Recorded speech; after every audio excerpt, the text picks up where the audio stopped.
ఆదిలాబాద్ జిల్లా ఊట్నూరులో నిర్వహించిన కాంగ్రెస్ పీఏసీ సమావేశం తీవ్ర గందరగోళానికి దారితీసింది. ఏఐసీసీ కార్యదర్శి సచిన్ సావంత్, మంత్రి జూపల్లి కృష్ణారావు ఎమ్మెల్యేలు సమక్షంలోనే నేతల మధ్య విభేదాలు బయటపడ్డాయి. డీసీసీ అధ్యక్షుడు సంజీవ్ రెడ్డికి పీఏసీలో అవకాశం కల్పించే అంశంపై చర్చ సమయంలో కొందరు నేతలు తీవ్ర అభ్యంతరం వ్యక్తం చేశారు.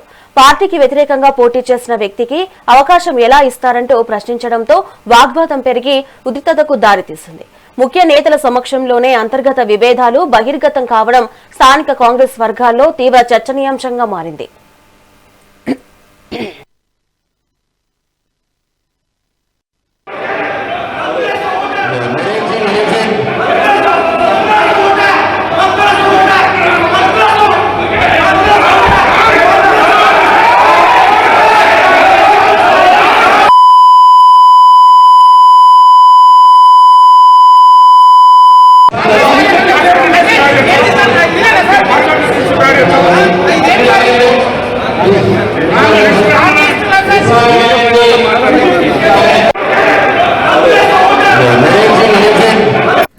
కంది శ్రీనివాస్ రెడ్డి మమ్మల్ని ఎదిరియలేక, నన్ను కానీ మా వాళ్ళని కానీ ఎదిరించలేక, మా ఫ్యామిలీని కానీ నా ఎంబడున్న కార్యకర్తలను ఎదిరించలేక, ఇవాళ ఆయన ఏదైతే మాట్లాడే విధానం ఇవాళ మా అధిష్టానం కూడా చూసింది.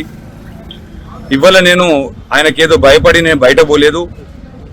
జూపల్లి గారు మా అంకుల్ గారితోని మంత్రిగా ఉండే ఎన్నోసార్లు నేను జూపల్లి గారి ఇంటికి కూడా పోయినా నాకు చిన్న రిక్వెస్ట్ చేసిండు, ఇట్లా ఇషారా చేసిండు అని చెప్పడంతో నేను బయటకు వచ్చిన తప్ప ఇవాళ నేను భయపడి కాదు. ఏదైతే కంది శ్రీనివాసరెడ్డి గారు మేము కంది శ్రీనివాసరెడ్డి తీరంగా పార్టీలు మారి రాలేదు. అధిష్టానం మాకు టికెట్ ఇవ్వలేదు. 2 సార్లు మా మామగారు ఇండిపెండెంట్గా గెలిచి మళ్ళీ కాంగ్రెస్ పార్టీలో ఉండడం జరుగుతుంది.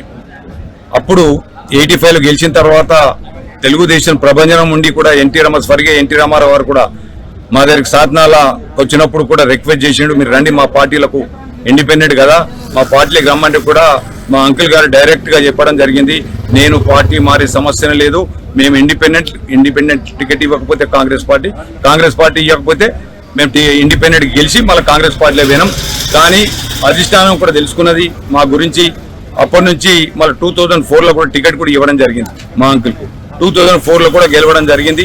కానీ ఇవల్ల ఏదైతే కంది శ్రీనివాసరెడ్డి గారు ఇవాళ మాట్లాడే విధానం మాట్లాడితే ఆ బూతులు ఆ మాట్లాడే విధానం ఇవాళ మా అధిష్టానం కూడా మేము ఫిర్యాదు చేసే కూడా అవసరం లేదు, వాళ్ళే ప్రత్యేక సాక్షి.